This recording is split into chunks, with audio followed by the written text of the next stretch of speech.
መንፈሳዊ ስትሆን ቀና ትሆናለህ። ጤና አዳሙ ለምን ታደርጋለህ? ሰዎች እኮ ሎሚንና ጥቁር አዝሙድን ቀላቅለው ይወስዳል። ፌጦን ከማር ጋር አድርጎ ሰው ይወስዳል። ሁለት አምላክ የለም፣ የምናመልከው አንድ አምላክ። ከአዳም ጀምሮ በሄኖክ ዘመን ነው ያስኳቸው ነገሮች መፍትሄ ይሰጣሉ አይሰጡም መመዘን መረጋገጥ መቻል አለብን። እጄ ላይ ከ50 ሺህ በላይ አለ ዶክመንት። ሰው እኔ ከሰጧቸው ሕክምና በኋላ ድናቸዋል አልዳናቸው የሚለው እኔ አላረጋግጥላቸው። ማንነታቸውን ለስክሪን ማጋለጥ ስለማልፈልግ ነው እንጂ በየቀኑ ስለነሱ ብቻ የምንሰራ ቢሆን ማአት አለ። የባንክ አካውንቶችን ከፍተዋል። ስሞችን ነው የተጠቀሙት። ናሽናል አይዲዎች አሏቸው። ሰው ደፋር ነው። እድሜያቸው ከ7 ዓመት በታች ስላሉት በፍጹም አላረገው። መምህራኖችን አልጠይቅም፣ ወታደር የሆነን አልጠይቅም። እድሜያቸው ከ65 ዓመት በላይ ያሉ አዛውንቶች እኔው የተናገርኳቸው ተክሎች በኪሎ 10 ሺህ ብር የምገዛው ሁሉ አለ። ለማንኛውም ሰው አቅም የለኝም ብቻ ካለ የካርዱንም እንዲከፍል አይደረግም። ሰው የእውቀቱን ዋጋ ነው መረዳት ያለው። ፍራንክ የገዛው ነገር በሙሉ ርካሽ ነው። የምሰጥህን ነገር ያለምንም ጥርጣሬ ወሰድ። ነፍሱን ቀድሞ አምኖ የሰጠኝ ሰው ላይ ገንዘብ ሰጠኝ አልሰጠኝ ዋጋ የለውም። ቀድመህ እንደውም የገንዘብ ጉዳይ ካነሳ ቤቱ ይዘጋባል። ሳይነስ ብዙ ጊዜ በፊት በቀን ከ100 ሰው በላይ ነፃ እንሰጥ ነበር። የምመገበውን ጤፍ ያውቃል። አላስከፈልኩም ሳይሆን በብዛት ከፍሎኛል። ማህበረሰባችን የሚሰጥ ሲያጣ ነበር የሚያፈር። እንዳይሳቀቅ ተብሎ እኮ ፊት ቀና ተብሎ አይታይም። ሳይንቲስት ብለው ጠሩኝ አልጠሩኝ ጉዳዩ በቂ የሆነ ዲግሪዎች አሉኝ። በቂ የሆነ የትምህርት ዝግጅት አለኝ። ዲግሪዎች ማለት ስንት ዲግሪ አለ? ግኝት አገኘው ብዬ ስመጣ ሁሌም የኔ ብዬ አላውቅም። ሞሪንጋን ሽፈራው ብሎ ይጠራል አይደል? ይጠይቀ ነበር። ይጠራል። ሽፈራው ተብሎ እንዴት ተሰየመ?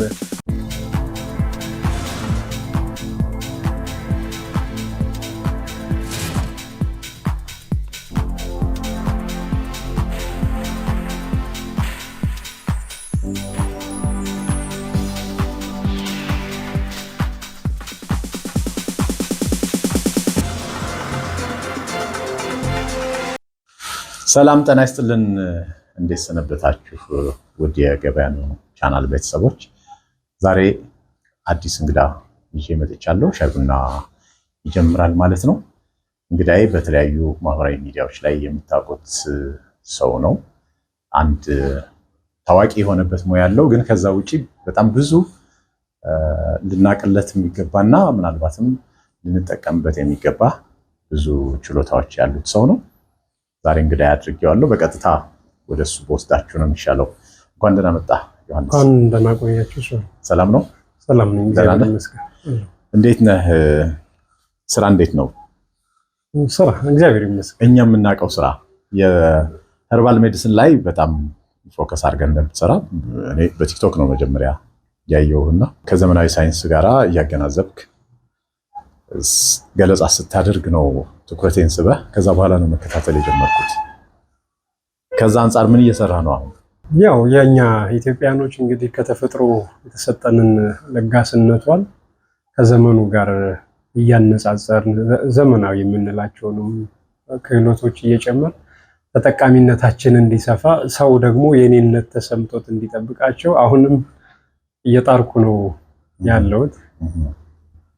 ከዚህ ከኸርባል ሜዲሲን በሌላ ዓለም በጣም ጥቅም ላይ የሚውል ከዘመናዊው ሳይንስ በተጓዳኝ ምናልባትም ዘመናዊ ሳይንስ የማይሸፍናቸውን ቀዳዳዎች የሚሸፍኑ ብዙ ነገሮች ያሉት ነውና የእኛስ ሀገር ምን አይነት ነው ብለህ ነው የምታስበው? በዘርፉ ላይ ብዙ ስራ ተሰርቷል ማለት አይቻልም እኛ ሀገር ላይ። ምክንያቱም እኛ ላይ የምንሰጣቸው ታይትሎች ልክ ስላልሆኑ ዘርፉን እንደ አንድ መስክ ስላላሳደግ ነው። ግን ማህበረሰቡ ከተፈጥሮ ያለውን ተጠቃሚነት በረጅም ዓመት ባለው ይሄ የመወራረስ ልማድ እየተጠቀመበት ነው የምናየው።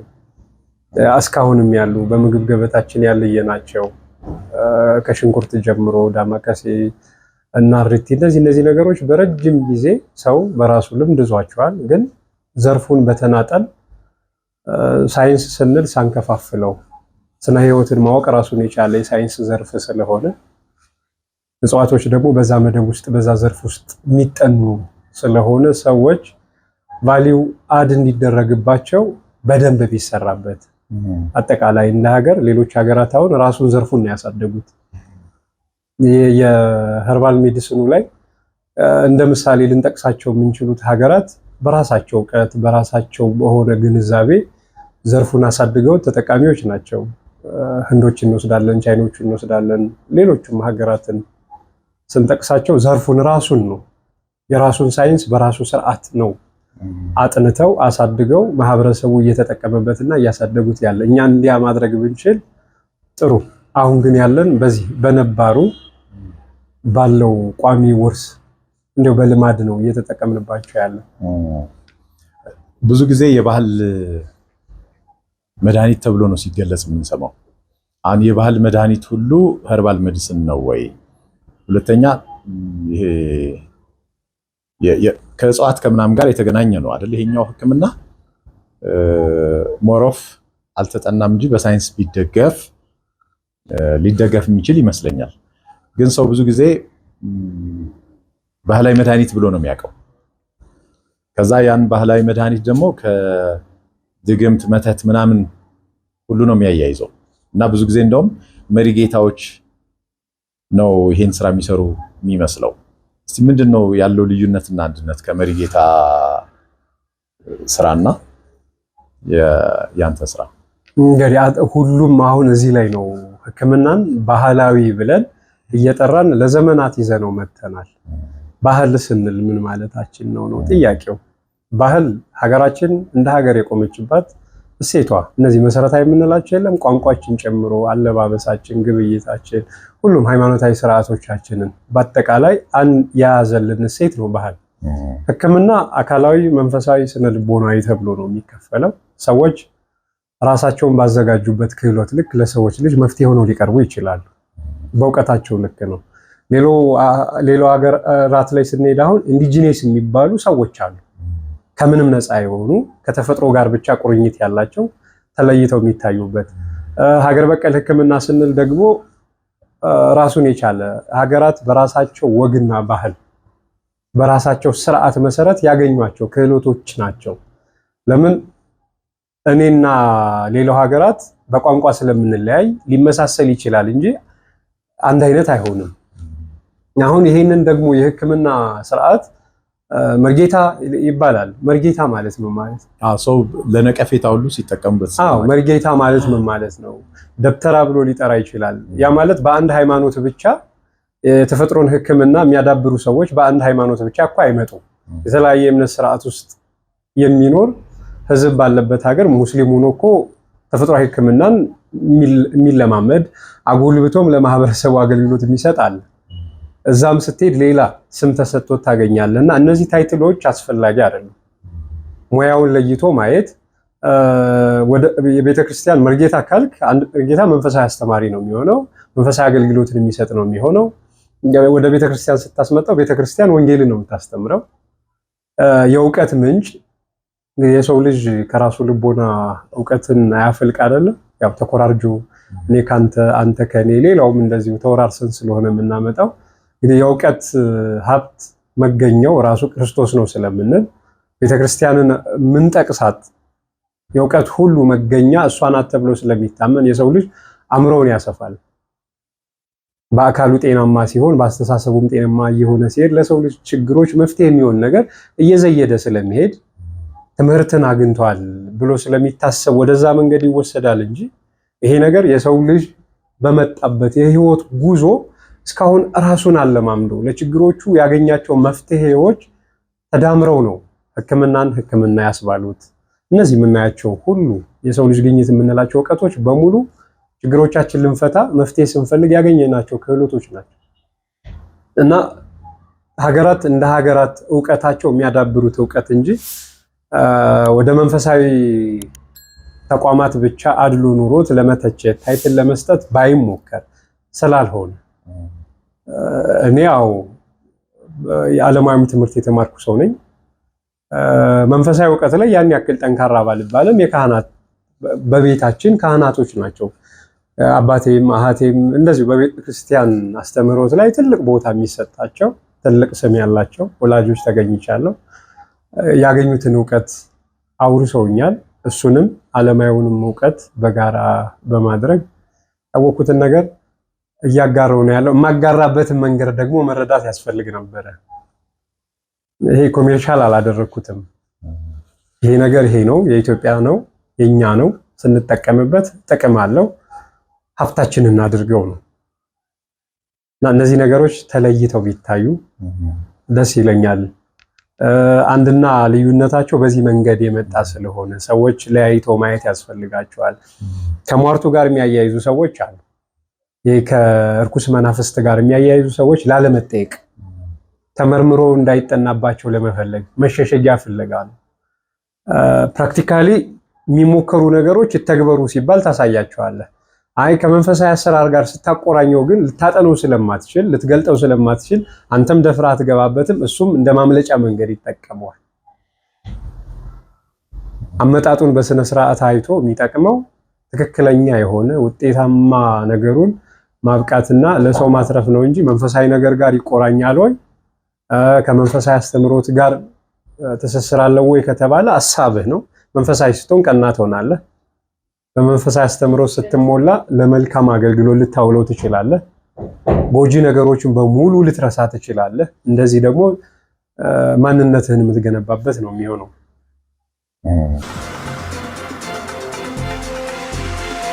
ሶሪ ቡና መጥቷል። ቡና እንያዝ መጀመሪያ። እሺ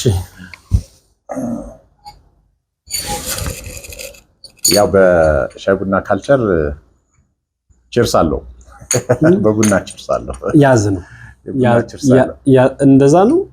ያዝ ነው የሚባለው በእኛ ቺርስ አለ።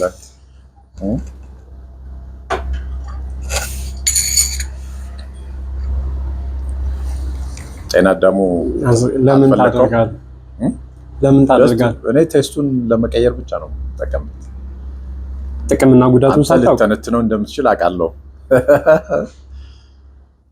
ጤና አዳም ያው ከልጅነታችን ጀምሮ እንግዲህ በቤት ውስጥ ሲደረግ ምናምን እናውቃለን።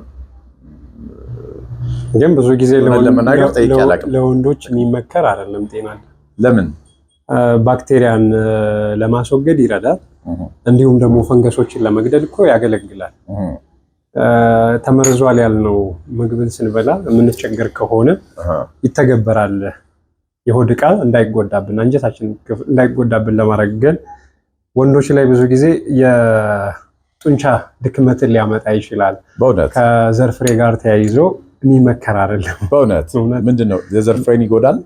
አዎ ወንዶች ላይ አሁን ወንዶች ላይ ያለውን ይሄ ከጾታ ግንኙነት ጋር በተያያዘ ድክመትን ያስከትላል። ማለት ስንፈተ ወሲብ ያመጣል ነው ያመጣል። እንደዚህ ጤና አዳምን እየቀላቀሉ እንደዚህ በአደባባይ መርዶ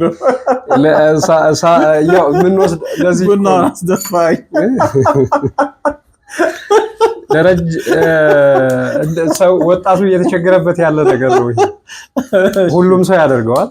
ጤና አዳምን ስንወስዳቸው እንደ ሕክምና አገልግሎት ከሆነ በሚያስፈልገን ሰዓት መውሰድ እንጂ ዴይሊ ስታዘወትረው ተደጋጋሚ የሚወሰድ በጣም ከወሰድክ ማለት ነው። አዎ ተደጋጋሚ ሲወሰድ ከጥቅሙ ይልቅ ዜራ ወጣኛ ጉዳቱ ያመስላልና ይመጣላ። ወጣቱ በዚህ አይነት ጉዳይ የቴስቶስትሮን ችግር ገጥሞኛል እንደዚህ አሁን ላይ ካየኸው የሰፊው ይሄ አፍላ እድሜ ላይ ያለው ሰው ችግር እየሆነ ሲመጣ አመጋገቡን ላይፍ ስታይሉን ማኔጅ ሊያደርግ ይገባል። የሚያውቃቸውን ነገር ደግሞ በአግባቡ ማወቅ ስላለበት ነው እንጂ ጤና አዳም ለአካላዊ ሕክምናም እንደዚሁ መንፈሳዊ ችግርም ሲያጋጥም እኮ ምን ተገብረው ነው ለዘመናት። በምግባችን ውስጥ ደግሞ በመጠኑ ይደረጋል። በርበሬ ሲፈጭ ይደረጋል። እንዲቆዩ ምግቦች እንደ ፕሪዘርቫቲቭ ያገለግላል እኮ።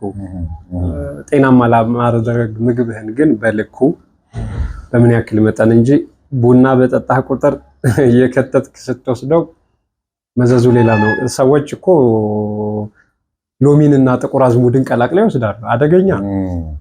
ኦኬ እሱ ደግሞ ምንድነው ጉዳት? አደገኛ ነው። አይ ሪአክሽኖች አሉትና አደገኛ ስለሆነ ሶን ሎሚና ጥቁር አዝሙድ ሲቀላቀል ይፈጥራል ሪአክሽን ያላቸው ስለማይግባቡ ማለት ነው። የሚያመጣው የጤና ጉዳት ብግነትን ይዞ ይመጣል። ኦኬ የምን የጨጓራ ወይስ ሰውነት ላይ የተገበርክበት ወደ ውስጥ ከሆነ የምትጠጣው አንጀት ላይ አንጀትን ሊያስቆጣ ይችላል በጣም ማለት። ስለዚህ እንደዚህ አይነት ተደጋጋሚ ነገሮች ደግሞ የአንጀት ውስጥ ያሉትን የደም ስሮችን ነርቮችን ሊጎዳ ስለሚችል ፌጦን ከማር ጋር አድርጎ ሰው ይወስዳል። ቀላል ምሳሌ ነው። አሁን ቁስለት ሲኖር ኢንፌክሽኑን ለማስወገድ ወይም እዛ አካባቢ የተጎዳውን አካባቢ ለመጠገን ሲታሰብ ፌጦ ይፈጭና ማር ይደረግበታል። እዛ ስታረገው ቁስለቱን ይሄ ፓስ የያዘውን ቦታ ላይ የለም የተጎዳውን ጎትቶ ያወጣል። ያ ማለት ሪያክሽኑ ነው እንደዛ የሚያደርገው። ሰዎች ግን ወደ ውስጣቸው ይወስዱታል። ማርና ፌጦ ውጫዊ ቁስለት ሲኖር የሚተገበር ነው እንጂ ጠቅለለህ ስትውጠው ጥንቃቄ የሚፈልግ ነው። ሁሉም ምግብ ስለሆኑ በምግብ ገበታ ውስጥ የምናውቃቸው ስለሆነ ሰው ልኬታውንና እንዴት ይወሰዳል የሚለውን ግን በደንብ አድርጎ እያወቀ ስላልሆነ ነው አንዳንድ ጉዳቶች የሚመዝ ፌጦ ሲወሰድ ተቆርጥሞ አይደለም ጥሬው ነው የምትወስዳቸው። እዛ በኋላ ማር የሚባል ነገር አብሮ እንዳይወሰድ ጥንቃቄ ይፈልጋል፣ ይመከራልና ቡና በጤና አዳም አይመከርም። ለዚህ ነው የተጠነቀቀው። እኛ አሪፍ ማድረጋችን ነው። እኔ ተጠንቀቅ አይደል የሚባለው፣ ወደዚህ ተጠንቀቁ ነው ምግብ። በቃ ጤናማ የሆነ አካል ኑሮ ለሁሉም የጤና ነገር ወደ ውስጥ የምታስገባውን ነገር እያንዳንዱን ጠንቅቀህ እወቅ ነው። ምግብህ ነው መድኃኒት። ህይወትህ ምግብህ ጋር ስላለ የተቆራኘ አሪፍ ነው። እንደዋዛ በጤና አዳም ምክንያት ብዙ ነገር ነው ያወቅነውና እስቲ ወደ መጀመሪያ ወደ ጀመርነው የዚህ የመሪጌታና የሄርባል ሜዲሲንን አሶሺየት አድርጎ የማሰብ በአጠቃላይ ከእጽዋት ጋር የተያዘ የሕክምና መንገድን ከባህላዊ አድርጎ የማየት ባህላዊን ደግሞ ኋላ ቀር አድርጎ የማሰብ እዛ ላይ ነበር እያወራን የነበረውና አንዳንዴ ከምንም ተነስቶ አይመስለኝም ማህበራዊ ሚዲያ ላይ አይተህ ከሆነ መሪጌታ ምናምን እየተባሉ የሚመጡ ሰዎች አሉ። አንዳንድ ማጣራት ለማድረግ ስሞክር አንዳንዶቹ አይደሉም መሪጌታም አይደሉም። ሰማ የሰውን ሳይኮሎጂ ተጠቅመው ቢዝነስ የሚሰሩ ሰዎች ናቸው። ቀደም ያልከው ለምሳሌ ከዚህ ከስንፈተ ወሲብ ጋር የተገናኘ መስተፋቀር፣ ሀብት ለማምጣት ምናምን እንሰራለን የሚሉ ግን ሲለጥፉ መሪጌታ ምናምን ብለው ነው። እኔ አንድ የግሩፕ አለኝ ማህበራዊ ሚዲያ ላይና እዛ ላይ በጣም የሚያስቸግሩኝ ማስታወቂያዎች እንደዚህ አይነት ናቸው። ፊልተር እያደረኩ ስለምጭን ነው እንጂ ይመጣሉ በጣም እና መጀመሪያ የሚያደርጉት ምንድነው ወይ ቆንጆ ሴት ያደርጉና ሌላ ስም አድርገው ይገባሉ። በኋላ ስሙ ይቀየራል። አንዳንዶቹ ደግሞ ቀጥታ መሪጌታ ምናምን እንትን የሚፈውስ እንትን የሚያድን የሚቀራቸው የህመም አይነት የለም መስተፋቅርና ሀብት ለማፍራት ምናምን ሁሉ የሚል አለውና እንዴት ነው የምታያቸው አንተ? አሁን ይሄ ላይ ቀላል ነው ሰው ለመረዳት ማህበረሰባችን ይሄን ጉዳይ ለመረዳት በጣም በቀላሉ መንገድ እንደነዚህ አይነት ጽሁፎች ሲጻፍ ያያል። ሀብታም አረጋለሁ ይልሃል። ሀብታም አረጋለሁ ብሎ ካንተ ምንድነው የሚወስደው? ብር ነው። ግልጽ እኮ ነው። ያንተን ሀብታም ከሚያደርግ ለምን አንተን ገንዘብ ይጠይቃል? ሀብታም የሚያደርገው መንገዱን ተጠቅሞ ለምን እሱ አይበለጽግበትም? እቁብ ላውጣልህ ይልሃል፣ ሎተሪ ይውጣልህ ይልሃል። ሎተሪ የሚያወጣልህ ከሆነ ጃክፖቱን ለራሱ ለምን አይወስድም? እና እነዚህ አይነት አታሎሾቹ በብዛት ቴሌግራም ላይ ስካሚንግ የሚሰሩ ሰዎች ታዋቂ ሰዎችን ገጽታ በሚያጠፋ መንገድ እነሱን መስሎ በመቅረብ ማህበረሰባችን ላይ ይሄ ሳይኮሶሻል የምንላቸው የለም እነዚህን ነገሮች በስነ ስርዓት ማህበረሰባችን ላይ ግንዛቤው ማሳደር መሪጌታንን ብለው የሚመጡት ፍቃዱን ለመውሰድ እንግዲህ መንግስት በዚህ ጉዳይ ላይ የሚያደርገው ምንድነው? ማህበረሰባችን ከተፈጥሮ ያለውን ተጠቃሚነት እንዲሁም ደግሞ ተፈጥሮን ለመጠበቅ ይሄ ዕውቀት አለን የሚሉ ሰዎችን ዕውቅና ይሰጣል። ሰው ካለው የተፈጥሮ ተጠቃሚነት ግብአት እንዲያገኝ ስለሚታሰብ በዛውም ደግሞ ዕውቀት አለን የሚሉ ሰዎች ዕውቀታቸው ከትውልድ ወደ ትውልድ የሚተላለፍበት መንገድ ነው ተብሎ ስለሚታሰብ ግን ጥናት ተደርጎ ነው የሚጨበጥና የሚዳሰስ ነገር ያላቸው ሰዎች ላይ ኑ አሳዩ፣ እናያቸው፣ በራሳቸው እና ጎልብታቸውና ሌብል ተደርጎ ሀገርም ተጠቃሚ ትሆን። መርጌታ በሚል ስም ብቻ አይደለም፣ በተለያየ የእምነት ስርዓት ውስጥ ባሉ ሰዎች በሙሉ እንደነዚህ አይነት መፍትሄዎችን እንሰጣለን ብለው ሰዎች ሲመጡ ችግሮቻችን ለምን ታዲያ መፍትሄ አላገኙም? እንደዛ ከሆነ በአንድ ቀን ለረጅም ጊዜ ክትትል ተደርጎባቸው ያውን በቂ ውጤት የማታመጣባቸውን የጤና ችግሮች በአንድ ቀን መፍትሄ እንሰጣቸዋለን ሲባል ታያለህ። ይሄ ደግሞ የማህበረሰባችን ግንዛቤ ያንን ዘርፍ የተጠቀሙበት እነዚህ ሰዎች ከተጠያቂነት ነፃ ለመውጣት ለማረጋገጥ ባለሙያ ይፈልጋል፣ በዘርፉ ያለ ባለሙያ። ስለዚህ በዘርፉ ያሉ ባለሙያዎች ከመንፈሳዊም ሆነ እዚህ ከአካላዊው የሕክምና አሰጣጥ እውቀት ጋር እንትን ማድረግ መቻል አለባቸው። አጣርተው መዝነው ልክ ነው ብሎ ለማረጋገጥ እነዚህ መዛኙም አካላት እውቀቱ ሊኖረው ይገባል። እውቀቱ የላቸውም የሚመዝነው አካል። ስለዚህ ወደ መንፈሳዊነት ሲጠጉ ስርዓት ነው ተብሎ ማንም ሰው ጠያቂ አይሆንም። እምነቱን ላለመንካት ሲባል አዎ ዝም ብሎ ይለቀቃሉ። ግን እንደነዚህ አይነት የእምነት ተቋማት ይህንን አስተምሮት ይሰጡታል ወይ? አስተምሮቱን ይሰጡታል ወይ? ያስተምራሉ ወይ? በስርዓታቸው ውስጥ የተካተተ ነው ወይ ብሎ እሱንም እንደ ጥያቄ ማንሳት ከሌለ ሀገራዊ እውቀት እኔ የቤተ ክርስቲያን ልጅ ነኝ። አዎ በቤተሰቦቼ የመጣው የተዋህዶ እምነት ተከታይ ነኝ። ዮሐንስ የተዋህዶ እምነት ተከታይ ነው ማለት ቤተክርስቲያን ነጥላ ይሄንን እውቀት አስተምርልኝ ብለዋለች ወይ ቢባል ቤተክርስቲያን አላስተማርኩትም ትላለች። ሌላውም አካል ልክ ያልሆነ ነገርን ሁለት አምላክ የለም ምድር ላይ፣ ሌላውም ዓለም ላይ ሁለት አምላክ የለም። የምናመልከው አንድ አምላክ ነው። አንድ አምላክ በሚመለክበት ጊዜ ጥቁር እውቀት፣ ነጭ እውቀት ምናምን ብለህ ለሁለት ጌታ የምትጎናበስበት ነገር የለም።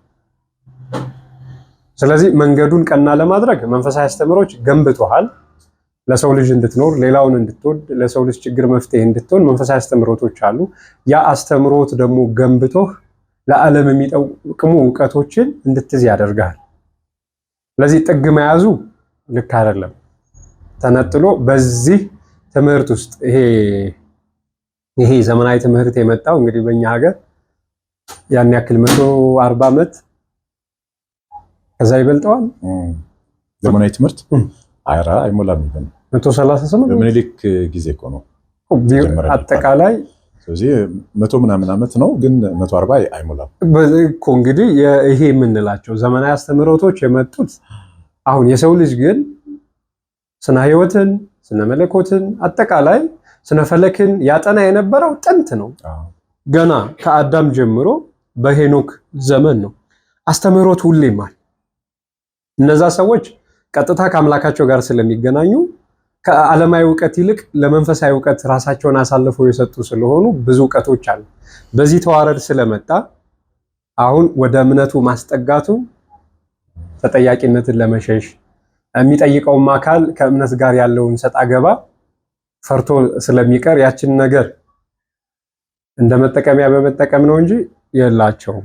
ስለዚህ የእምነት ተቋማቱ በእነሱ በሚሰጡት ማዕረግ ስም እንደዚህ አይነት ስራን መስራት ለሚፈልጉ ሰዎች አፕሩቫል መጠየቅ የለባቸውም። ወይም ሪኮመንዴሽን ነገር ፈቃዱ ሊሰጥ ሲል ለምሳሌ መሪጌታ ምናምን ነኝ ካለ መሪጌታ የቤተ እምነት በተለይም የኦርቶዶክስ ማዕረግ ይመስለኛል። የኦርቶዶክስ ቤተክርስቲያን መጠየቅ የለባትም ይህን ሰውዬ ሙያዊ ብቃቱን በዛ ስም ለማረጋገጥ ማለት ነው። ይህንን ቁጥጥሮች የሚያደርግ አሁን ዝም ብሎ መሰጠት አለበት ወይ? የግድ መሪጌታ ስለሆነ የሃይማኖት ነው ማለት ይቻላል? መሪጌታ ከሌ ይባላለሁ ሲል ቤተክርስቲያንን አይደለም የሚጠየቀው። ማህበራት አሉ፣ በሲቪክ ማህበራት እንደየቦታው መሪጌታ ነኝ ብሎ ስለሄደ ሳይሆን ምግብና መድኃኒት ቁጥጥር ባለስልጣን እውቅና የሚሰጠው በማህበሩ አባል መሆኑን የማህበሩ ፕሬዝዳንቶች አዎ ይሄ አይነት እውቀት አለው ብለው አፕሮቫል ሲሰጡት ነው። ግን መሆን ካለበት ይሄ ትምህርት የት ነው የመጣው? ማን ነው ያስተማረው? ከመሰረቱ ይህ ሰው ይሄ እውቀት አለው ሲባል መመዘን አለበት። እኔ እንደኔ ማምነው ለአንድ ችግር መፍትሄ ሁኜ እመጣለሁ ስለ ዮሐንስ ያስኳቸው ነገሮች መፍትሄ ይሰጣሉ አይሰጡም መመዘን መረጋገጥ መቻል አለበት። ፔሸንቱ ይመጣል፣ ችግር ያለበት ሰው ይመጣል። እዛ ሰው ላይ ትተገብረዋለህ። መጀመሪያ ፈቃደኝነቱን ትጠይቃለህ። ፈቃደኛ ከሆነ ተግብረው ውጤት ካለው ተመዝግቦ በዚህ አፕሩቭ የሚያደርግልህ ምግብና መድኃኒት ቁጥጥር ባለስልጣን እንዲሁም ደግሞ ጤና ሚኒስቴር ነው። በዚህ መንገድ ነው የሚያደርጉት ነው። አሁን እኮ ማህበራት ነው የምጠይቀው። አሁን ማህበራቱም ቢሆኑ የድጋፍ ደብዳቤ ሲጽፉ ምግብና መድኃኒትም ፈቃድ ሲሰጥ እንደዚህ ማጣራት ያለበት አይመስልም? እሱን ነው እኔ አሁን ወደዚህ ነው የምጠይቀው ያለው። አዎ በስክሪን የመጣሁት ሁሌም ካየኸኝ ሀገር ተጠቃሚ እንድትሆን ዘርፉ ተደግፎ ተጠንቶበት ውጤታማ እንድንሆን እንዲህ አይነት ስራ ይሰራ። ቦታኒካል ጋርደኖቻችን ላይ በዘርፉ ያሉ ሙያተኞች ትምህርት ሊሰጡ የሚችሉ እውቅና ሊሰጥ የሚችል ጤና ሚኒስቴር ራሱን የቻለ ሚኒስቴር አለ። ትምህርት ሚኒስቴር ራሱን የቻለ ሚኒስቴር አለ። ሌሎች ሀገራት እነዚህ ኢንዲጂነስ የሆኑ ክህሎቶችን የሚያጎለብቱበት ሴክተር አላቸው። ልክ እንደ ሌሎቹ ዓለማት የኛም ሊኖረን ይገባል። አሁን ተጠግቶ ነው ያለ። እውቅና የሚሰጠው ሚኒስትሪ ሜዲሲኑ ላይ ጤና ሚኒስቴር ነው። በጤና ሚኒስቴር ስር ሆኖ ምግብና መድኃኒት ቁጥጥር ባለስልጣን ነው የሚቆጣጠር። ግን ዘርፉ ራሱን ችሎ የሚያድግበት ስርዓት ያስፈልገናል። የለንም። ምግብና መድኃኒት እነዚህ የሚሰጡት መድኃኒቶች ለጤና ጎጂ አለመሆናቸውን ነው የሚያረጋግጠው ወይስ ፈዋሽ መሆናቸው? ባለሙያዎቹ ላይ ብቻ። እዚህም ላይ ሰፊ ስራ ይሰራል ወይ ብትል እየተሰራ አይደለም። ለምን? ባለሙያዎቹ የተያዙበት ዋነኛ ምክንያት እኔ አሁን የተያዝኩበት እኔ ፍቃድ የተሰጠውበት መንገድ ሰው ከተፈጥሮ ላይ ያለው ተጠቃሚነት ሙሉ በሙሉ እንዲጠፋ አይፈልግም። ሁለት ደግሞ በረጅም ዓመታት በውርስ ይዘው የመጣው ዕውቀት ሀገራዊ እንዲሆን ይፈልጋል። ያ ሲሆን ግን በዋናነት መሰራት ያለበት ተቋሙ ላይ ነው። ተቋሙ ላይ ሲሰራ ማህበር መስርቼ እኔ ነገ ማህበር መመስረት ይችላል። በእርግጥ የኛ ቋሚ ማህበር ቢኖረው እንደ ደሸት ቢኖረውም ማህበር የሆነ ሰው ማህበር ይመሰርታል፣ የሆነ ሀገር ላይ ሄዶ ማህበር ይመሰርታል። ያ ማህበር እውቅና ከተሰጠው በኋላ በስሩ የያዛቸውን አባላት በዘርፉ በሙያው እንዲሰማሩ እውቅና ይሰጣቸው ብሎ ደብዳቤ ይጽፋል። ደብዳቤውን አይተው እነሱ ፍቃድ ይሰጣሉ። ኢንስፔክሽን የሚወጡ ሰዎች፣ ክትትል የሚያደርጉ ሰዎች ዘርፉ ላይ እውቀት ሊኖራቸው ይገባል። የተማሩት ትምህርት ሌላ ነው፣ የሚቆጣጠሩት እኮ ሌላ ዘርፍ ነው እኮ። ለዚህ ነው አየህ ላንተ ሳይሆን ጥያቄውን ማነሳ ያለሁት የሚመለከታቸው አካላት ይኖራሉ ብዬ ነው። ይሄ የሁል ጊዜ ጩኸቴ ስለሆነ የሚመለከታቸው አብረን እንድንጮህ ነው። የሚመለከታቸው አካላት ይሄን ዘርፍ ለማሳደግ ከተፈለገ ስለ መድኃኒቱ ብቻ አይደለም። አሁን ብዝሃ ሕይወትን ስንጠብቅ ዘሮችን እናቆያለን። ተፈጥሯዊ ይዘታቸውን ያለቀቁ ነገሮችን ማቆየት እንችላለን። ወደፊት ከኛ እንድናጣቸው ማንፈልጋቸውን ኢትዮጵያዊ ናቸው ተብለው በኢትዮጵያዊነት ስም የተመዘገቡ ዘሮች እንዳይጠፉ ሌላው ዓለማት ዘርን የሚያቆይበት ራሱን የቻለ ሴክተር አለ። እኛ ደግሞ ተፈጥሯችን ምቹ ነው፣ የአየር ንብረታችን ምቹ ነው፣ አፈራችን ጥሩ ነው።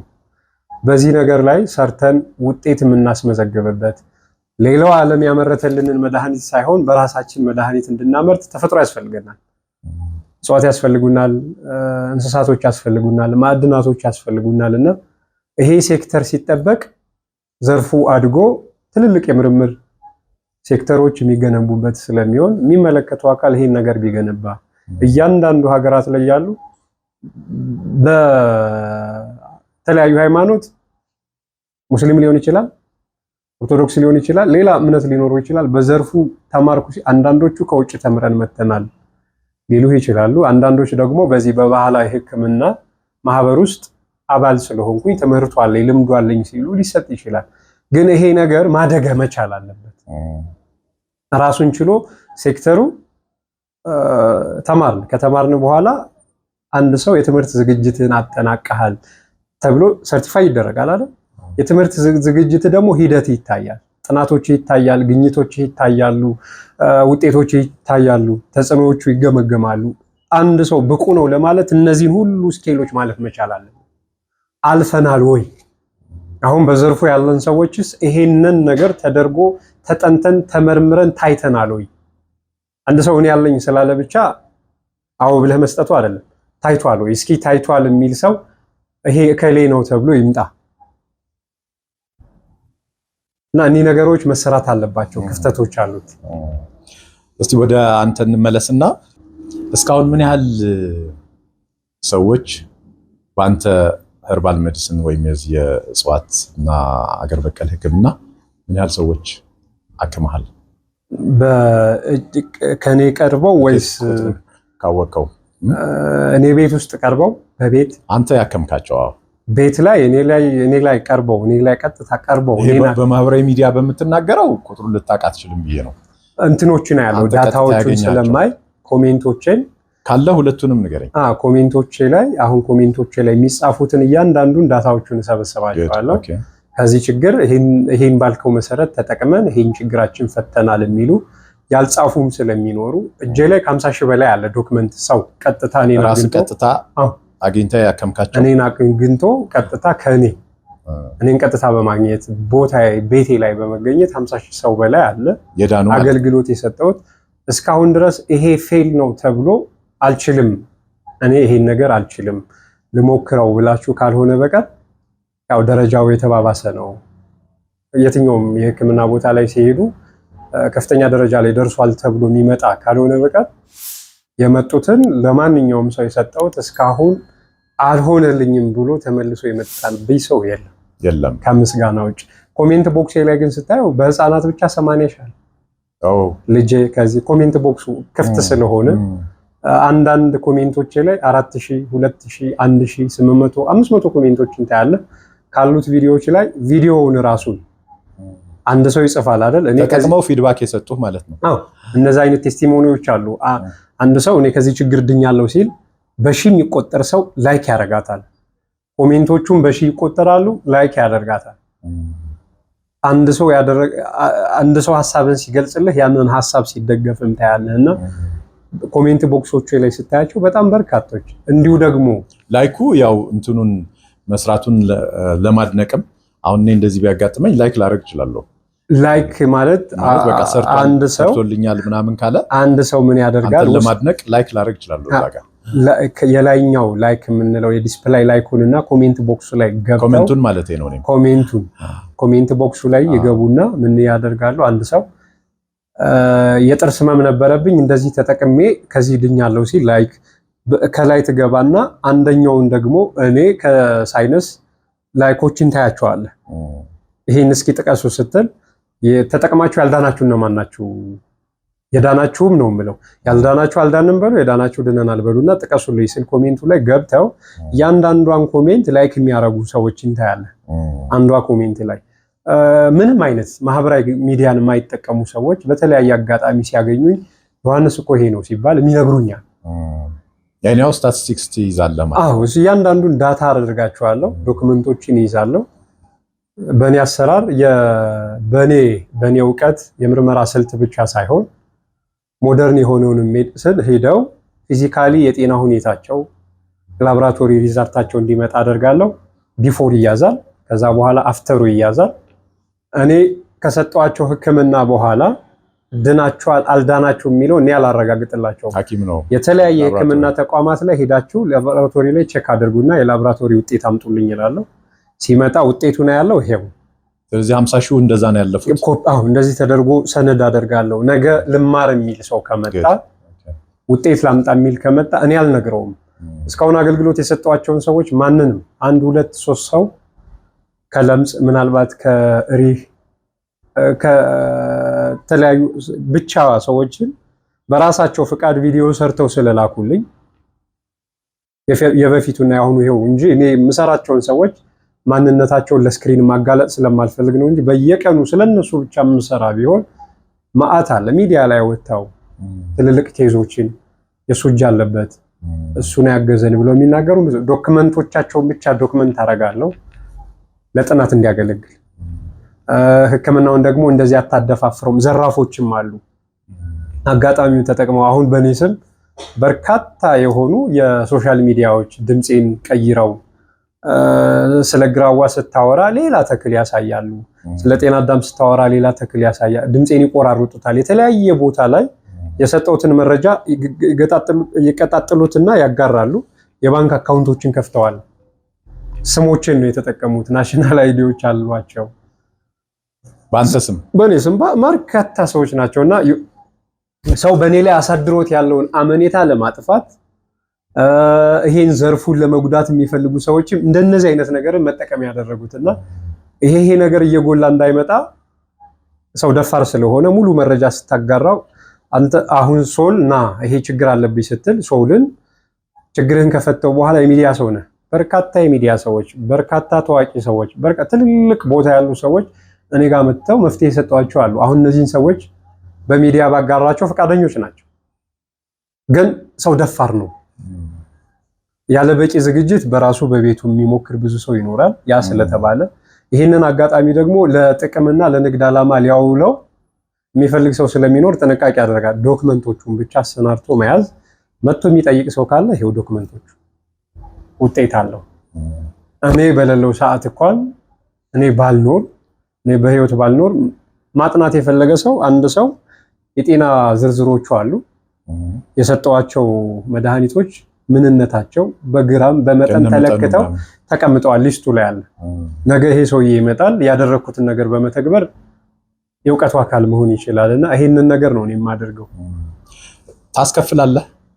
አሁን ባህር ዳር ላይ ያለው አሁን ስልህ እድሜያቸው ከ7 ዓመት በታች ላሉት በፍጹም አላረገውም። ምክንያቱም መንፈሳዊ አስተምሮት የሚጠቅምህ ለዚህ ነው። እኛ ገና የኃጢአት እንጀራ መብላት የምንጀምር ጥርሳችን ሲረግፍ ነው አይደል? የወተት ጥርሳችን። ስለዚህ እነዚህ ልጆች አድገው ነገ ለሀገር የሚተርፉ ከሆነ እነሱ ላይ ያለ ችግር በእኔ ተፈቶ ያ ትልቅ ስኬት ስለሆነ ለኔ 7 ዓመት በታች ላሉ ህፃናት በፍጹም አላረገውም። በነፃ ነው። ነገም አላረገውም፣ ከነገም በኋላ አላደርገውም።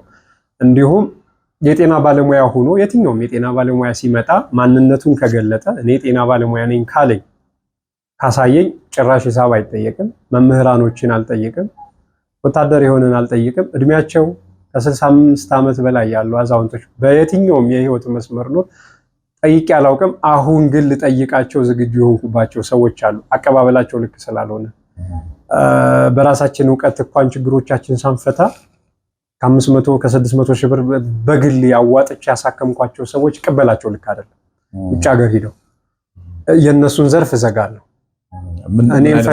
እኔ ነፃ ያረኩትን እነሱ እኔን ፈልገው ከመጡ ትላንት በነፃ ስለነበረ ዘርፍ ነው እሱ።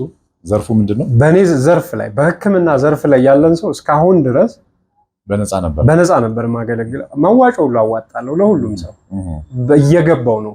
በሀገር ውስጥ የማይሸፈን የጤና ችግር ሲያጋጥም እንዲያውም ብዙ ፍራንኮችን ከኪሴ ሁሉ አወጣለሁ። ዘርፉ ይደግልን፣ የራሳችን ችግር በራሳችን እንፍታ የሚል መርህ አይደል ያለኝ። ዘርፉን የማሳደግና የመቀበል ሐሳብ የላቸውም።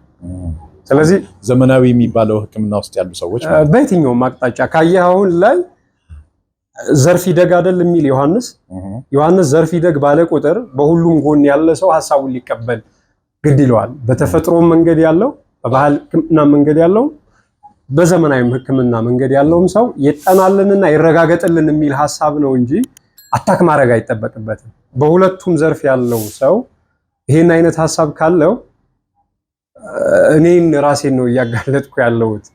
የኔ ሐሳብ ይሄ ስላልሆነ የመጣውበት ችግራችን እንፍታ፣ በራሳችን ይሟላ። ሌላው ዓለም ላይ ያለ ዕውቀቶች በሙሉ ሀገራት በራሳቸው ክህሎት፣ በራሳቸው ጉልበት፣ በራሳቸው አቅም ያዳበሩት ነው። እኛም እንደነሱ መሆን እንችላለን። ምንድነው ማድረግ ያለብን? መዋሃድ ነው ያለብን። ሰው ሁሌም ከጎደለ ነገሩ ላይ ነው የሚሰራው። የኔ ጎደሎ ነገር እኔ ሊሰራ ነው የሚገባው። ጎደሎ ነገር ሳይኖርም ጎደሎ ነገር አለ ብሎ ማሳየት ግን ዘርፉን መበደል ስለሆነ፣ ስለዚህ ዘርፉ እንዲያድግ ያ ሰው የጎደለውን ነገር ነፃ ከሰጠው ሊያከብረው ካልቻለ እንዲከፍልበት ማድረግ። አደናቃፊ የሆኑብህን ነው ማለት ነው። አደናቃፊ የሆኑበትን እስካሁን እኔነትን ለመግለጽ ነፃ አድርጌዋለሁ። አይ ከፈለከው ፈልገው ስትመጣ ትከፍላለህ። ህፃናት ላይ አላረገውም፣ አዛውንቶችም ላይ አላረገውም፣ አስተማሪዎች ላይ አላረገውም። እንደው ከጠቀመ የኔ ዕውቀት ከጠቀመ ነገም በህይወት እስካለው ድረስ ናቸው። ምክንያቱም ዘርፉ እንዲያድግ የነሱ ተጠቃሚነት መኖር አለበት።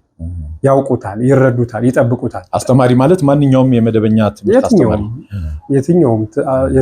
በየትኛውም መንፈሳዊ የሚሆን ዓለማዊ አስተምህሮት ላይ ያሉ አስተማሪዎችን የእምነት አስተማሪዎችን በተለያዩ የሃይማኖት ተቋማት ውስጥ እስካሁን የመጡት ስለሚያውቁኝ ሰርክ ስላንተ እንግዲህ ጸሎት እናደርጋለን በምንችለው የሚሉ አዛን ሲል ሁሌ ላንተ ዱዓ ሳላረግ አዛን አልልም የሚለኝ ትልቅ አባት አለ። የመጡትን እስካሁን ያዩኝ በአካል ያዩኝ ይሄንን ስለሚናገሩ በአካል መጥተው አላደርገውም። ይሄ ደግሞ ዘርፉ እንዲጠበቅ ያደርጋል ብዬ ስላመንኩ ከተጠቀምክበት መድኃኒቱን ስሰጥህ ተክሉ ይሄ ነው ብዬ ነግሬ ነው የምሰጥህ። ትጠብቀዋለህ። ዘር በማቆየት ረገድ ቤት ውስጥ በመትከል አስተዋጽኦ ታደርግልኛለህ። ማህበራዊ ሚዲያ ላይ በነፃ የምትናገራቸው በራሳቸው ነፃ አገልግሎት አድርጌ ነው የማስበው። ግን ከነዛ ከ50 ሺዎቹ ውስጥ ምን ያክሎቹ ናቸው በነፃ ያከምካቸው? ቤት ውስጥ በአጠቃላይ ክፍያ ከፍለዋል ቢባል ሰው እኔ ቤት ላለፉት እንግዲህ 4 ዓመታት በሙሉ ክፍያ ተቀብያለሁ ተብሎ በመዝገብ ላይ ተቀምጦ የተገኘው 3000 ሰው ነው እስካሁን። ስለዚህ 47000 በቃ እሱም ፍሪ ነው የተስተናገደው። 3000 ሰው ግን በመዝገብ ካርድ ከ200 ብር አውጥቶ መድኃኒት በነፃ የሚወስድ እንዳስፈላጊነቱ ደግሞ ለመድኃኒት ከፍሎ መሄድ። ሌሎቹ አሁን ቤት ትቼ ወደ አዲስ አበባ ከመጣሁ በኋላ የአዲስ አበባ ኑሮ ትንሽ የሥራ ቦታ ኪራዩም የሰራተኛ ወጪውም በፊት እኔው ጫካ ወጥቼ የማመጣቸው ነገሮች ካለው የሰላም ሁኔታ አንፃር ልጆቹን አምጡልኝ ስትል ግዥም ስለሆነ እኔው የተናገርኳቸው ተክሎች በኪሎ 10 ሺህ ብር ምገዛው ሁሉ አለ። ትላንት በነፃ ማመጣው ዛሬ በኪሎ 10 ሺህ ብር ገዛዋለሁ። በኪሎ 10 ሺህ ተገዝቶ 1 ኪሎ መድኃኒት አይሆንም፣ 100 ግራም ላይ ያወጣው ይችላል። ተጣርቶ ለይተህ ስታወጣውና እንደነዚህ አይነት ሲኖሩ 2000 ብር ከፍለው መድኃኒት በነፃ ሰዎች እንዲሁም እንዳስፈላጊነቱ የለኝም ያለ ሰው በግልጽ አፍ አውጥቶ እኔ የለኝም ካለ ልጆቹም አያረጉም፣ ሂሳብ አይጠይቁም። አቅም የለኝም ብሎ ይናገር። ለማንኛውም ሰው አቅም የለኝም ብቻ ካለ የካርዱንም እንዲከፍል አይደረግም። አለኝ ይችላልው ካለ እንደው እኔ የምቸገረው አቅም አለን ብለው የሚያስቡ ሰዎች ወረፋ ቅድሚያ እንዲሰጣቸው ይፈልጋሉ። ነገር ሁሉ በገንዘባችን ይሆናል ብለው ያስባሉ። እኔ ቤት በገንዘብ አይሰራም። ብዙ ጊዜ ያለኝ ነገር የምትኩራራበት ነገር አይደለም፣ የራሴ ብለህም አይደለም። ተፈጥሮ ናት የሰጠችህ። ተፈጥሮ እንዲህ አይነት መመጋገቦችን እያሳየችህ እያስተማረችህ የመጣህበት ስለሆነ እንጂ ይሄ ሁሉ ሰው መጥቶ ታክሟል። 3000 አሁንም ዶክመንት ተደርጎ ቤት ላይ አለ። ትራንዛክሽን ቢታይ የባንክ አካውንቴ ላይ ትራንዛክሽን ላይ ቢታይ እነዚህ ሰዎች ከ200 ብር 2000 ብር በስጦታ መልኩ ሰዎች ስለሰራህ ጥሩ ስለሰራህ ብለው በምስጋና መልኩ ደግሞ የሰጡኝ ብዙ ነገሮች የተለያዩ ነገሮች በስጦታ መልኩ የመጡ አሉ። ከሆነላቸው በኋላ እናመሰግናለን። አሁን በልዩነት 50 ሰዎች የማይሆኑ በልዩነት ክሪቲካል የሆነ ኬዝ አለን። ወረፋ እንይዝም። ወረፋ ከምንይዝ የተለያየ ቦታ ላይ ከምንይዝ ብለው የተለየ ክፍያ ከፍለው እሱም በእኔ ሳይሆን እዚህ መካከላችን አለ ካሜራ ማያየው እሱ ያመጣው። እዚህ ስትኖር መስራት ስላለብህ የትም ቦታ ላይ የሕክምና ወጫቸው ከፍ ያለ ሰዎች አሉ። ከቻልክ እነዚህን ሰዎች መክፈል እንችላለን ብለው በራሳቸው ፍቃድ እንዲከፍሉ የተደረገበት አለ። እቺ አሁን ናት። ለሳምንት ተደረገች፣ ከለከልኩ፣ አቆምኩት። አይሆንም። ለምን? ምክንያቱም እውቀትህን በሸጥከው ቁጥር ራስህ እያነስክ ነው የምትሄደው። ሰው የእውቀቱን ዋጋ ነው መረዳት ያለበት። ፍራንክ የገዛው ነገር በሙሉ ርካሽ መግዛት እችላለሁ ብሎ ሰው አስቦ ከመጣበት በራሱ አንተነትህን ያቀላል። የህይወት ፍልስፍና ደግሞ በገንዘብ የምትገዛው ነገር በሙሉ ርካሽ። መጀመሪያ ሰውነቱ ይቅደም፣ እዛ ኃላፊነትህን ወቅ። ኃላፊነትን በደንብ አድርገህ ስታውቅ ነው አምነህኛል በነፍስህ የምሰጥህን ነገር ያለምንም ጥርጣሬ ወሰድከው። በቃ ከፈልከኝ። እዛ ባንተ ውስጥ የሚገኝ ውጤት ለኔ ግብአት። ስለዚህ በነፍሱን ቀድሞ አምኖ የሰጠኝ ሰው ላይ ገንዘብ ሰጠኝ አልሰጠኝ ዋጋ የለውም። እኔ ገንዘብ እኔ ጋር ተገኘ አልተገኘ ምንም የሚያመጣው ነገር ስለሌለው ይሄንን ለሳምንት በልዩነት ቪአይፒ ሰዎች ይስተናገዱልን። ከውጭ ሀገር ሲመጡ ከሀገር ውስጥ ሲመጡ ጊዜ የሌላቸው ሰዓት የሌላቸው ሰዎች ገንዘብ አይደለም የሚያሳስባቸው አንተም ማግኘት ነው ወይ ሲባል ለአንድ ሳምንት የሚሆን ጊዜ ላይ ፈቀድኩ። በተናጠል ቅዳሜ እነሱን ማየት ጀመርኩ። 10 ሰው አድርጌ ከለከልኩ። እነሱንም አይሆንም። ለምን ራስህን ያሳጣሃል? ከፍዬብሃለሁ ሲል ደግሞ ሰው መብቱ ነው የሚያደርገው። እንደከፈለብህ ሲያምን መብቱ ያደርገዋል። ያ ደግሞ ጭነት እያበዛብህ ነው የሚመጣ። ስለዚህ አንተ ጋር በቃ ሰው መረዳቱ ነው ቅድሚያ የሚሰጠው ማለት ነው፣ ገንዘብ ቢኖረውም ባይኖረውም። ነው መጀመሪያ ማስቀድማቸው ነገሮች ቢኖሩ እኔም ብሎ የመጣ ሰው መርዳት እችላለሁ ወይ፣ ለሰውየው ችግሮች መፍትሄ ማበጀት እችላለሁ ወይ የሚለው ነው እኔ ጋር የሚቀድመው። ኖረህ አልኖረህ በእኔ ሚዛን እኩል ነህ። ሰው ሆነህ እስከመጣህ ጀርባ ማነህ የሚለውን ነገር አላጠናም። ምንም ሆነና ሰው መሆንህ ብቻ ለኔ በቂ ነው። ወዳጅም ሆነና ጠላትም ሆነና ሰውነት ነው የሚቀድመው። ችግሮችን እሰማለሁ። እኔ ጋር የገንዘብ ቀድመህ እንደውም የገንዘብ ጉዳይ ካነሳ ቤቱ ይዘጋባል። ለችግሮች መፍትሄ መሆን ትችላለህ ወይ ብለህ መጀመሪያ ምክሩ ነው የሚቀድመው። እዛ ልጆች እኔም አይደለም አሁን አዲስ አበባ መጥቼው ቤቱ ላይ ክፍያ እንዲኖር ቃድ አልነበረኝም። እኔ ሰዎች 1000 ብር ይክፈሉኝና የምችለውን ነገር ላደርግ የሚል ሐሳብ ነው የነበረኝ። በኋላ በቀን የምሰጠው ነገር ግዢ እየጨመረ ሲሄድ በየቀኑ ይመጣሉ። ከቤት አገልግሎት ሰጥቻቸው በክትትል የሚመጡ ሰዎች ከኔ መተው ወስደው ለጉረቤት ይሰጣሉ። እንዲሁም አንዷ ናት የነገረችኝ የሳይነስ እሰጣለሁ። የሳይነስ ብዙ ጊዜ በፊት በቀን ከ100 ሰው በላይ ነፃ እንሰጥ ነበር ከባህር ዳር እየላክ ቤት የመጡ ሰዎች ምዝገባ ቆሟል ሲባሉ በነዛ ሰዎች ይጠቀሙ ነበር። መተው ይወስዳሉ፣ ይሰጧቸዋል። እኔ እኮ ካንተ መጥቼ የምትሰጠኝን ሰጥቼ ለሰዎች ጥቅምም አግኝቼበታለሁ፣ ሳንቲምም አግኝቼበታለሁ፣ አመሰግናለሁ ስትል እንዲህም አለ እንዴ እንደዚህም ይደረጋል እንዴ? እና እንደዚህ አይነት ነገሮችም ነበሩ። እነሱንም ስርዓት እያሳስኳቸው ናቸው። ግን የሚቀድመው ሰውነት ይቀድማል። አንተ የሌለህበት ዓለም እኔም አልኖርም። ለምን ገረመኝ መሰለህ? ትልልቅ የሚባሉ የሕክምና ተቋማት ቅድሚያ የሚሰጡት ገንዘብ ስለማስያዝ ነው። ከሱ አንጻር አስቤው ነው ማለት በአቅም ደረጃ ካየው እንግዲህ በብዙ ሚሊዮን የተቋቋመ ተቋም ነው። የሆነ ሰው ባይከፍል ሌሎች ሰዎች ይከፍሉታል ያንን ወጪ። እንዲህ ግሎባሊ ማሰብ ከቻልን ማለት ነው። አጠቃላይ ወጪውን ስናስብ የ10 ሰው ከፍሎ ከሆነ 11ኛው ሰው ነፃ ብታክመው ብዙም የሆስፒታሉን ጥቅምም ጥራቱንም የሚያናጋ ነገር አይፈጠርም። ግን ብዙ ጊዜ የሚጀምሩት ይህን ያህል ብር አስይዙ ከሚል ነው። አንተ እንደ አንድ ግለሰብ ይሄን ተቋቁመ ጫና እንደሚኖረው እረዳለሁ። በተለይ አዲስ አበባ ከመጣ በኋላ እንዳልከው ተከራይተህ ምናምን መሰለኝ የምትጠቀመውና አልፈተነህም ወይ? አዎ የሱማ እንትኖቹ ብዙ በዙሪያ ደግሞ ብዙ ኃላፊነት ይኖራል። አሁን አዲስ አበባ ላይ ስትመጣ እንደኛ እንደ ክፍለ ሀገሩ እንደ ባህር ዳር አይደለም። ባህር ዳር በእግርህ ተጉዘህ ቤት ትደርሳለህ። በእግርህ መጓዙ ብቻ አይደለም፣ የትራንስፖርት የምታወጣቸው ወጪዎች ኮመንሊ 10 ብር በላይ ላታወጣ ትችላለህ። ታክሲ ትገባለህ፣ ከወጣህበት እስከ ቤት ልትመለስ 20 ብር ነው ልትጨርስ የምትችለው።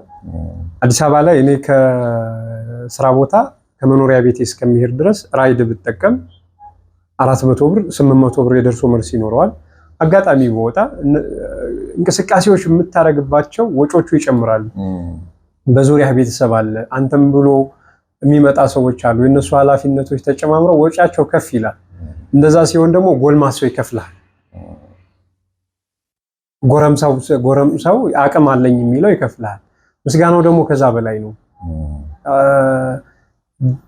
ብዙ ጊዜ እኔም አላስታውሰው እሱም ያስታውሰኝ። አሁን ከመጣው አዲስ አበባ ከመጣው ጊዜ ጀምሮ የምመገበውን ጤፍ ያውቃል። ጭኖ የሚያመጣልኝ በሕክምና ብቻ ያገኘሁት ዛሬ 3 ዓመት አካባቢ ለሕክምና ወደ ታይላንድ ሊወጣ ሲል አጋጣሚ እንደዚህ አይነት ልጅ አለ ብሎ ቤት መጣ። ባህር ዳር እያለሁ መድኃኒት ሰጠሁት። መድኃኒት ሰጥቼው ሙሉ በሙሉ ድኗል። እና ሂሳብ መድኃኒትን ተሰጠሁት ሂሳብ ሊከፍል ሲል አይ ግድ የለም እስኪ ስትድን ታመሰግነኛለህ ብዬ ሰድጄው ነበርና ከዓመት በኋላ የኔ ቤት ጋር የሚኖር ዶክተር ጓደኛ አለኝ። ጉረቤቴ ዶክተር ነው፣ ሜዲካል ዶክተር ነው። እሱ ጋር በጣም ይተዋወቃሉ። ይሄኛው ዕቃ ስለሚያስመጣ ባህር ዳር ያው ዕቃ ያስመጣል። ዕቃ አስመጪዎች ናቸው። ንግድ ላይ የተሰማራ ነውና እሱ ጋር በጣም ይተዋወቃሉና አብረን ማታ ማታ የምንቀመጥባት ያው አካባቢ በህብረት የምትቀመጥበት ቦታ አለ አይደል? እዛ ላይ ተቀምጠን እያወራን እያለ ስልኩ ይጠራል። የዶክተሩ ጓደኛዬ እንደዚህ የሚባል ሰው ውለታ ነበረብኝ እንዴት ልክፈለው ሲለው ጆን አብሮኛል ለማግኘት ከፈለክ ብሎ አገኘሁት። ላግኝህ አለኝ። ስራ ቦታ መምጣት ትችላለህ እኮ ስራ ቦታ ቀይሬ ነበር። አይ ወደ ደሸት ተመልሻለሁ አሁን ደሸት ነኝ ና አልኩት። መጣ። ጠዋት ነው የመጣው። ወረፋ ጠበቀ። 10 ሰዓት አካባቢ ደረሰው ገባ። ላመሰግነውም ነው አላለም። ወረፋውን ቁጭ ብሎ ነው ሲጠብቀው አለ ቤት። እሺ እዛ ገባ። የዛሬ ዓመት መጥቼ ነበር ወደ አንተ አለኝ። መድኃኒቶች ሰጥተኸኝ ነበር። አሁን የጤና ሁኔታ ሁሉ ነገር ሰላም ነው፣ ግን ሳላመሰግንህ አሁን እንደዳ ነው የማየው ምን ያክል ጊዜ ወጪ እንዳወጣው አንተ ስለማታውቅ፣ ስለዚህ እንዳመሰግንህ ብሎ 10 ሺህ ብር ነው 10 ሺህ ብር ሰጠኝ። እሱንም ለምን ትሰጠኛለህ ታዲያ? ካመሰገንከኝ ክብሩን ፍቅሩን ሰጠኝ፣ ለምን ገንዘብ አደረከው? ማንም ሰው እኮ ተመልሶ አልመጣም ወደ እኔ፣ አንተ አደረከው አልኩ። እሷ ከቤት ያልወጣ የሚያስፈልገኝን ነገር ጠይቄው አላውቅም። እንዲሁም አሁን ያቺ ትንሽ ውለታ ሸክም የሆንኩበት ያክል እስኪሰማኝ ድረስ ወንድምነቱን ያረጋል ነው የሚባል፣ ወንድምነቱን፣ ቤተሰብነቱን፣ እያንዳንዱን ነገር ቤት ላይ ስራ ትቶ ፋብሪካዎቹን ትቶ እኔ ጋር ይውላል። እንደነዚህ አይነት ሰዎችን ይሰጣል። እዚህ መጥቼ እሺ ይበድልህና እንዲጠግንህ የሚባል አለ። አንዳንድ ሰዎች አሁን ልጅህን እያየኸው ነው፣ በዙሪያ ላሉ ሰዎች የሚያደርገው ሰፖርት አብረውኝ ስላያቸው ብቻ የሚያደርገው ሰፖርት ትልቅ ነገር ነው። ሌሎችም የስራ ቦታ ካስፈለገ ይሄ እኔ ፈቅድልሃለሁ ስራ የሚሉ ሰዎች እንዲህ አይነት ነገሮችን ይዞ ይመጣል። አላስከፈልኩም ሳይሆን በብዛት ከፍሎኛል። ፍቅርን አግኝቼበታለሁ። ስለኔ የሚጨነቁ ሰዎችን አግኝቼበታለሁ። ገንዘብን አለማስቀደሙ ቫልዩ ይሄ ነው። እኔ ባልኖር ዮሐንስን የሚያስታውሰው ሰው አለ። በአደባባይ የሰጠዋቸው መድኃኒቶች ይሄ እንጨት ለዚህ ይጠቅማል፣ ይሄ ተክል ይሄ ጥቅሙ ነው ያልኩት ለልጅ ተመርጦ ነው የሚሰጠው። ለዘመናት ያዳኑ ሰዎች ሊኖሩ ይችላል። በአደባባይ ግን ይሄ ተክል ለዚህ መድኃኒት ነው፣ ስሙ ከሌ ይባላል፣ በአይነትም ይሄ ነው ብሎ ያስታወቀ ያሳየ የለም። እዤው መጥቻለሁ። ይሄ ነገር ደግሞ የበለጠ ነገር እንዲከፍለኝ ስላደረገ አልተከፈለኝም አያስብልም። ፍቅርን ያገኘሁባቸው ብዙ አለ። በጥቅምም አልተጓደለብኝም። ላደረክልን ነገር ብለው የሰጡኝ ብዙ ሰዎች በዙሪያ ያሉ 2-3 የማይሞሉ ሰዎች ከግላይ ጥቅም አኳያ እንደው ቢያኮርፉም እነሱም ሲገባቸው መመለሳቸው ስለማይቀር ይሄንን ስላገኘሁበት ህፃናት ይሄ ሕክምና እንዲያ ነው መሆን ያለበት። በፊት በእኛ ሀገር እንዲያ ነው እኮ የጤና ጣቢያ ስትሄድ በነፃ ነበር አይደል የምንታከመው። አሁንም ወደኋላ አሁን አላቅም ያለበት አሁንም ቢሆን አንድ 5-6-7 ዓመት አሁንም ቢሆን ከ5 ዓመት በታች ያሉ ህፃናት መድኃኒት ሳይቀር የመንግስት ሆስፒታል ውስጥ አይከፈልም ነበር እኮ። አሁንም ቢሆን እኮ የመንግስት የጤና ተቋማት ላይ በብዛት ብዙ ነገሮቹ በጤና መድን ተብለው የዓመት 1500-800 ብር ከፍለህ የትኛውንም ነፃ ህክምና እንድትታከም ነው የምታደርገው። ጤናማ ነገር ያው ለዜጋ ጤናማ መሆን ስላለበት የኔ ቢጤው ነው በግሉ ሲመጣ መኖር ማደግ ጥቅም ማግኘት የሚባል ነገር ስለሚኖር ሲስተሙን የገቢ ዘርፍ ያደረግነው አሁን ነው እንጂ በፊት ማህበረሰብን ህዝብን መጥቀሚያ ዘርፍም ስለሆነ እንደ ትምህርት ቤት እንደማለት ነው። የጤና ሴክተራችን አንደኛው የምንደገፍበት ጎን ስለሆነ ጤናማ ማህበረሰብ ሲኖር ጤናማ አስተሳሰብ ደግሞ ሀገርን ስለሚገነባ ጥቅሙ ይሄኛው ስለሚበላ አይ ላይክ ዛት እንደ መንግስት እኮ ማሰብህ ነው የገረመኝ። ማለት መንግስት ሊያስብ የሚገባው ነገር ነው የምታስበውና እሱ ነው የገረመኝ። ከምን የመጣ ነው? ኢትዮጵያዊነት ነው። በአንተ ውስጥ አለ፣ በሁላችንም ውስጥ አለ። አሁን አጥር አለን ቤቶቻችን ላይ ትልልቅ፣ ከቤት ከውስጡ ይልቅ አጥሩ ነው ግዙፍ አይደል? በፊት ግን አናውቅም። ክፍት የሆነ ግልጽ የሆነ እርስ በርስ እየተያየ እኔ በሳለሁ አንተ ትብሳለህ የሚባባል ቤተ እግዚአብሔር ነው የሚል ማህበረሰባችን የሚሰጥ ሲያጣ ነበር የሚያፈር። ደግሶ አለማብላቱ አንተን አለማጥራቱ የሚያሳስበው ህዝብ ላይ ተወልጄ ነው ያደግኩት። ህይወታችን በሙሉ በማህበር የሆነ ስራዎቻችን የደቦ የመተጋገዝ ስለሆነ ኢትዮጵያዊነት በውስጣችን ያለው ሀቅ ይሄ ስለሆነ በዚህ ማህበረሰብ ውስጥ ተገንተህ ምን ያሳስበኛል? አንተ ስለኔ የምትቆረቆር ከሆነ አንተ ስለኔ የምትጨነቅ ከሆነ ይሄ ያስፈልገዋል ብሎ የሚያስብልህ ማህበረሰብ ሰው ሲቸግረን እንኳን በሌሊት ነበር አይደል? ሰው ምጽዋት ሲጠይቅ ካየህ ሰጭ እንዳይመጻደቅ ተቀባይም እንዳይሳቀቅ ተብሎ እኮ ፊት ቀና ተብሎ አይታይም። ምስጋናውን እግዚአብሔር ይውሰድ፣ ችግረኛም ችግሩን ይፍታ ነበር የሚባል። ይህ አይነት በማህበረሰባችን የጎለበተ ጠንካራ የሆነ እሳቤ ነበረንና እሱ አስተምሮት አሳድጎኛል፣ መጥቼበታለሁ። እኔ እንደ ግል ደግሞ ያደግኩበት አስተዳደጌም ይሄንን ነው የሚያስተምር።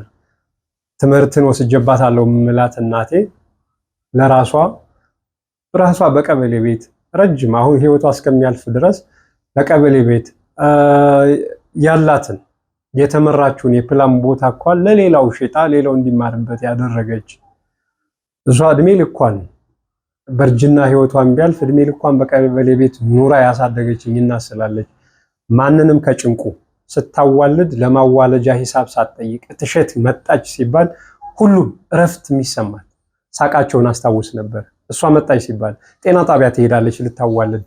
በዘርፉ ያሉ ባለሙያዎች ወይ እትሸት መጣለች እናታችን መጣለች ያርፋል፣ ጭንቀት ይቀልላቸው ነበርና ዋጋው ምን እንደሚመስል ስለማውቅ ይሄ ነገር ደግሞ እንደ ሀገርም ስለሚጠቅመን ልዩነቱን እያጠበበ ስለሚመጣ ልዩነታችን እያጠበበ ስለሚመጣ ጠቃሚ ነው ብዬ ስላሰብኩበት ነው የማደርገው። ይሄ ደግሞ ስርዓቴ ነው ይሄ ነው ማስበው። እስቲ ወደ ትምህርትህ እንሂድና ምንድነው የተማርከው? በመደበኛ ይጣረሳሉ ተደጋጋሚ ነገር ተናገርኳቸውና አሁን ሙሉ በሙሉ ትኩረቴ ሀገር በቀል ዕውቀት ስለሆነ ሀገር በቀል ዕውቀት የምንላቸው ደግሞ ኢትዮጵያውያኖች ይዘዋቸው የመጧቸው የረጅም ዓመት የሳይንስ ዘርፍን ስለሆነ ያስኩት በሱ ስለሆነ መለያ መፍጠር የምፈልገው ሕክምናው ሀገር በቀል ሕክምና ዘመናዊ ዕውቀቶች ላይ ዘመናዊ ትምህርት ላይ ያገኟቸውን ነገሮች እንደ ማረጋገጫ ሪፈረንስ ለመስጠት ሲባል እጠቀምበታለሁ እንጂ ትኩረቴም እያንዳንዱ ነገሬ ምክንያቱም በእኔ መንገድ መምጣት የሚፈልጉ ሰዎች እኔን የትምህርት ዝግጅት ብሰጣቸው አሃ ነው እንዴ ይሄኛው ዘርፍ አለ እንዳያዘናጋቸው ሀገራዊ ዕውቀቶች ሜካኒካል ኢንጂነሪንግ ብረት መስራት ነው ብዬ ስናገር እኛ ቀጥቃጭ ነው መባል ደስ እያለኝ ዮሐንስ ቀጥቃጭ መባል አይከፋኝም። ሌላም ስያሜ ቢሰጥ ዮሐንስ ሸማኔ ነው ቢባል ሀገራዊ ዕውቀቶችን ነው ማጉላ። አንተ ቅጠል በጣሽ የሚለውን ስም ተቋቁሜው መጥቻለሁ። ሰዎች በዘርፉ ሳይንቲስት ብለው ጠሩኝ አልጠሩኝ ጉዳዩ ዮሐንስ ውጤት አመጣዋል ወይ? ስለዚህ ሀገር በቀል ዕውቀትን ራሱን የቻለ ታይትል እንዲሰጠው ነው የምፈልግና ይሄኛውን ታይትልን ይቆይ። እሱ እንዳለ ሆኖ ለማገናኘት አይደለም የጠየቅኩ። ዝም ብሎ አንድ ሰው ልክ እንዳንተ አይነት ሰው እንዲህ አይነት መድረክ ላይ ሲቀርብ ኪዩሪዮሲቲ ይዛል፣ ሰው ማወቅ ይፈልጋል። ደስትና ለምን አልጠይቀውም እንዳይሉኝ አናገናኘውም። እዚህኛው ላይ ገና በደንብ እንሄዳለን እኮ። እኔ ማወቅ የፈለኩት በዘመናዊ ትምህርት ውስጥ እስከምን ድረስ ሄደሃል ብቻ ነው። በቂ የሆነ ከሰይ ለምሳሌ ምን ሌቭል ላይ ነው ያቆምከው? በቂ የሆነ ዲግሪዎች አሉኝ። በቂ የሆነ የትምህርት ዝግጅት አለኝ። ዲግሪዎች ማለት ስንት ዲግሪ አለ ማለት? 2-3 አሉኝ። ፈርስት ዲግሪ ማለት ነው። ግን እነሱ ከዛ ፋርዘር ሄደሃል? በፊት አሁን ቲያትሪካል አርት ተምሬያለሁ። እሺ። የሲኒማ ሰው መሆን ስለምፈልግ አንድ። እሺ። ይሄ ሶሻል ላይ ተምሬያለሁ። ምን ሶሲዮሎጂ ኦር አሁን እኮ ልታጠጋጋብኝ ነው። ማናዘጋጋም ግድ የለም ልገድብህ። ከዚህ በፊት የነበሩ ቃለ መጠየቆች ላይ ከልቅያቸዋለሁ። ለምን መሰለ እንትኑ አንዳንዴ አንተ ባሰብከው ላይ ተረጎም ይችላል። እንደዚህ ስትል ገብቷል። መረጃ ኮሚኒኬሽን ቱ ዌይ አይደል? አንተ እንዲያዝልህ የፈለከው ነገር ይኖራል። አንደርስታንድ አደርጋለሁ። ግን እንደ ተመልካች ደግሞ ቁጭ ብሎ የሚይዘው አንተ ያሰብከውን ላይሆን ይችላል። ግልጽ ማድረግ የሚጠቅመው ለዛ ነው።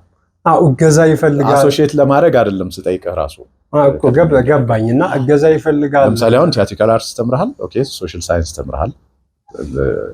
ከሶሻል ሳይንስ ብዙ ስለሆነ ከዚህ በፊት ምንድነው ኮንስትራክሽን ላይ ስሰራ የሚያውቁኝ ሰዎች በደንብ አድርገው ያው ኢንጂነሪንግ ተምረሃል ማለት የቅርብ ሰዎች በጣም የቅርብ ሰዎች ዮሐንስ ማን ነው የሚለውን ነገር ስለሚያውቁት ይሄንን ላበቀው ስመጣ የራሴ የሆነ መንገድ ይዤ አይደል የመጣው። በህይወቴ ገጥሞኝ የነበረው የህይወት መሰናክሎች ካለፍኳቸው በኋላ የአባቴ መዛግብቶች ነው ያነሳው።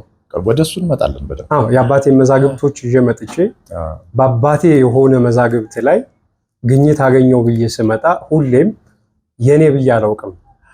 የአባቶቻችን ነው መልካየ ሰምቻለሁ። የአባቶቻችን ዮሐንስ አልልም። አዳዲስ ነገሮች እንኳን ተገንተው ስያሜያቸውን ስያሜ ሰጥቻቸው በትክክል ተክሉ ይሄ ነው ተብሎ ተመዝግበው ሊኖሩ ይችላሉ።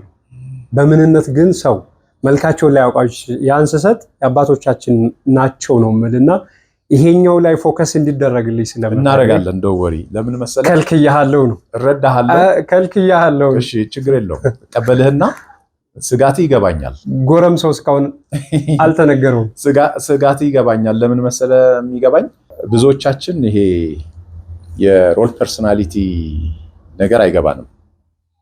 አንደኛው ጋር የሚኖርህን ሮል ከሌላው ጋር እንቀላቀላለን። ለምሳሌ አሁን በሆነ በኢንጂነሪንግ ከሆነ የምትናገረው እና ታዲያ ምን አግብቶት ነው እዚህ ላይ የሚያወራው ምናምን ልንል እንችላለን። ኦር ሶሻል ሳይንስ ያልከው ሶሺዮሎጂ ምናምን ቢሆን ታዲያ ከሄርባል ሜዲሲን ጋር ምን አገናኝቶት ነው ልንል እንችላለን። ኢትስ ማተር አሁን እንደኔ ያለ ሰው አንደርስታንድ ያደርጋል።